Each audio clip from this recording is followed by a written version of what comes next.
जय गुरुदेव। और दोस्तों, मेरे चैनल सिद्ध सावर मंत्र में आपका एक बार फिर से हार्दिक स्वागत है। और देखिए, आज मैं आपके सामने जो वीडियो लेकर के आया हूँ वो उल्लू जो पक्षी होता है उसके ऊपर ही है। देखिए, ये जो पक्षी होता है, ये पक्षी बहुत ही तांत्रिक जो क्रियाएं हैं उनसे ये पक्षी बिल्कुल भरपूर, एक तरीके से ये समझिए कि इसका अंग अंग जो है वो तंत्र क्रिया में यूज होता है। अब ये पक्षी जो होता है, इस पक्षी के बारे में पूर्ण रूप से बताने से पहले मैं आपसे रिक्वेस्ट करूंगा कि वीडियो को पूरी देखना, स्किप मत करना बिल्कुल भी, ठीक है ना? क्योंकि स्किप करोगे तो फिर समझ में नहीं आ पाएगा कि मैंने आपको क्या क्या बताया है, क्या होना चाहिए इसमें या क्या नहीं होना चाहिए। और इस पक्षी के बारे में मैं तो आपको थोड़ा सा बता देता हूँ कि ये जो पक्षी होता है इसे रात में खूब बहुत अच्छी तरीके से दिखाई देता है। दिन में इसको दिखाई नहीं देता है, ये दिन में तो बिल्कुल अंधा हो जाता है और रात्रि में ही ये अपने शिकार करने के लिए निकलता है। रात्रि का ही ये पक्षी है, ठीक है? ये हर जगह पाया जाता है, लेकिन हमारे हिंदुस्तान में इस पक्षी को एक तरीके से समझिए कि मनहूस, मूर्ख या अशुभ समझा जाता है, ठीक है ना? इसी कारण से जो है इसके नाम पर अनेक तरह की हमारे यहाँ पर जो है गालियाँ भी प्रचलित हैं, गालियाँ भी लोग देते हैं। उल्लू का पट्ठा, या फिर उल्लू है तू, ये है वो है, मतलब इसीलिए इस तरह की गालियों का भी प्रचलन है हमारे यहाँ पर। परंतु अगर आप यूरोप के जो देश हैं, जो पश्चिमी देश हैं, यूरोपीय देश, उन देशों में इस पक्षी को शुभ माना जाता है और कई स्थानों पर तो इसके चित्र वगैरह भी आपको टंगे हुए मिल जाएंगे। घरों में लोग चित्र लगाते हैं, हमारे हिंदुस्तान में तो कोई नहीं लगाएगा, लेकिन वहाँ पर घरों में भी इसके चित्र आपको टंगे हुए मिल जाएंगे। और ये पक्षी जो होता है ये लक्ष्मी का वाहन होता है। कहते हैं ना कि अगर लक्ष्मी का वाहन उल्लू है ये, कि अगर लक्ष्मी किसी के पास ज़्यादा आ जाए तो वो उल्लू बन जाता है। अब कैसे? कुछ लोग जो चलते हैं, धार्मिक रास्ते पर चलते हैं, वो तो शायद ही बच जाएं इन चीज़ों से, लेकिन कुछ व्यक्ति ऐसे होते हैं कि अगर उनके पास ज़्यादा धन आ जाता है तो वो उस धन से, मतलब कि उनकी जो क्रियाएं करते हैं फिर वो अलग ही तरीके की क्रियाएं करते हैं। उनके अंदर एक अजीब सा उफान आ जाएगा कि भाई हाँ तेरे पास कुछ है, और उनको फिर शराब भी चाहिए, शबाब भी चाहिए, हर चीज़ उनको चाहिए।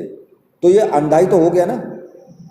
जैसे उल्लू को दिन में नहीं दिखाई देता कुछ भी, वो अंधा हो जाता है, तो इसी तरीके से जब लक्ष्मी ज़्यादा किसी व्यक्ति के पास आ जाती है तो वो अंधा ही हो जाता है, फिर उससे वो गलत कार्य ही करता है। लेकिन जो लोग लक्ष्मी प्राप्त करके भी विचलित नहीं होते हैं, गलत कार्य नहीं वो कर पाते, समझिए कि माता की कृपा उन पर विशेष रूप से है। और लक्ष्मी का वाहन इसीलिए उल्लू ही है, ठीक है? तो अब इसके मैं तो आपको आज जो इस वीडियो में मैं आपको बताने वाला हूँ, उस वीडियो में मैं आपको इसके बोलने के जो फल होते हैं कि उल्लू जब बोलता है तो इसके क्या क्या फल हो सकते हैं, किस दिशा में बोलने से क्या फल हमें मिलता है और किस काल में, तो वो मैं आपको बता रहा हूँ इस वीडियो से। कि देखिए, उषा काल जो होता है, उषा काल में अगर उल्लू बोलता है, अगर आपको दिखाई देता है, उसकी बोली आप सुनते हैं, तो उसके क्या फल हो सकते हैं, और उषा काल में किस दिशा में वो बोल रहा है तो उसका क्या फल होगा, वो मैं आपको इस वीडियो में बता रहा हूँ। उल्लू के ऊपर मैंने 2-3 वीडियो और भी बनाई हैं और मुझसे कमेंट में कहा भी गया है कि आप उल्लू के ऊपर और वीडियो बनाइए, ठीक है? तो देखिए, उषा काल किसको कहते हैं, पहले तो मैं ये बता देता हूँ आपको। उषा काल जो होता है वो सूर्य निकलने से पहले का समय होता है, मतलब कि सूर्य उदय से पहले रात्रि का जो चतुर्थ पहर होता है वो उषा काल बोला जाता है।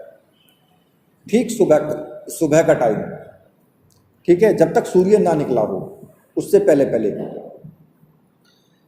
ठीक है। तो अब इसमें क्या होता है कि यदि उषा काल में उल्लू पूर्व दिशा में किसी हरे भरे वृक्ष की डाली पर बैठ करके, जैसे कि ठूंठ ना हो, हरा भरा वृक्ष हो, हरे भरे वृक्ष की डाली पर बैठा हुआ अगर वो बोल रहा है, तो उसका जो व्यक्ति उसका उस वक्त शब्द सुनेगा उसको धन का लाभ होगा और मानसिक चिंताएं उसकी दूर हो जाएंगी। ये इसका प्रभाव होता है, ठीक है। अब दूसरे नंबर पर आता है कि यदि उषा काल में ही, सुबह के टाइम सूर्योदय के से पहले उषा काल में अगर उल्लू उत्तर दिशा में किसी भी खंडहर पर, जो खंडहर होता है, टूटा फूटा मकान होता है, उस पर बैठ करके अगर वो बोल रहा है और आप उसके शब्द को सुन रहे हो, तो जो उसका शब्द उस वक्त सुनेगा उसे कोई भय जरूर होता है, मतलब कि उसको बाद में कुछ ना कुछ भय होगा, या उसके समीप में क्षेत्र में जो आसपास में कोई भी रोगी व्यक्ति है तो उसकी मृत्यु हो जाएगी। इसका ये फल होता है कि या तो आप, मतलब कि कुछ ना कुछ भय आपको जरूर होगा, ठीक है। अब तीसरे नंबर पर आता है कि यदि उषा काल में उल्लू नेतृत्व कोण का मतलब होता है कि दक्षिण और पश्चिम के बीच की दिशा, समझ गए ना। नेतृत्व कोण जो होता है वो दक्षिण और पश्चिम के बीच की दिशा को बोलते हैं। अगर उस दिशा में किसी भी ऊंचे स्थान पर, मतलब कि जैसे कि मकान के ऊपर, छप्पर के ऊपर, खंबे के ऊपर, ऐसी जगह बैठ करके अगर उल्लू बोल रहा है, तो जो व्यक्ति उसको सुनेगा उसको शारीरिक और मानसिक कष्ट होगा, या उसके घर का सदस्य कोई भी बीमार पड़ जाएगा, मतलब कि कुछ ना कुछ हानि उसको होगी, ऐसा समझ लेना चाहिए, और ये होता ही है। नंबर 4 पर आता है कि यदि उषा काल में ही, सुबह के वक्त ही, सूर्योदय से पहले अगर उल्लू ईशान दिशा में बोल रहा है, ईशान दिशा कौन सी होती है कि उत्तर और पूर्व के बीच की जो दिशा है उसको ईशान बोलते हैं। अगर उस दिशा में उल्लू बोल रहा है, चाहे वो कैसे भी बोल रहा है, किसी भी जगह पर बैठ करके बोल रहा है, तो जो सुनने वाला व्यक्ति है उसको धन लाभ होगा, उसके व्यवसाय में वृद्धि होगी, जो व्यापार वो कर रहा है उसमें भी वृद्धि होगी। और यदि वो व्यक्ति रोगी है, उसको कोई रोग है पहले से, तो उसका रोग पूर्ण रूप से ठीक हो जाएगा। ये इसका फल होता है। अब आता है 5वां नंबर कि यदि उषा काल में ही उल्लू पश्चिम दिशा में किसी सूखे हुए वृक्ष, यानी कि जो सूखा हुआ वृक्ष होता है, जैसे कि वृक्ष सूख जाता है, ठूंठ बन जाता है वो लकड़ी, उस वृक्ष पर बैठ करके बोल रहा है, तो जो व्यक्ति उस शब्द को सुनेगा उसके घर और धन का, उसके घर का और धन का नाश होता है, मतलब कि विपत्तियां उसके ऊपर आ जाएंगी अगर वो व्यक्ति उस शब्द को सुन रहा है। अब आता है 6वां नंबर, यदि उषा काल में ही कोई व्यक्ति उल्लू को दक्षिण दिशा में किसी ऊंचे स्थान पर बैठ करके, जहाँ पर कि दक्षिण दिशा में उल्लू किसी ऊंचे स्थान पर बैठा हुआ है और वहाँ पर बोल रहा है वो, तो जो सुनने वाला व्यक्ति है उस व्यक्ति के दुख और शत्रुओं का नाश होता है, यानी कि शत्रुओं से उसे किसी प्रकार की कोई प्रॉब्लम नहीं होगी, जो उसके ऊपर दुख चल रहे हैं उनका भी नाश होगा।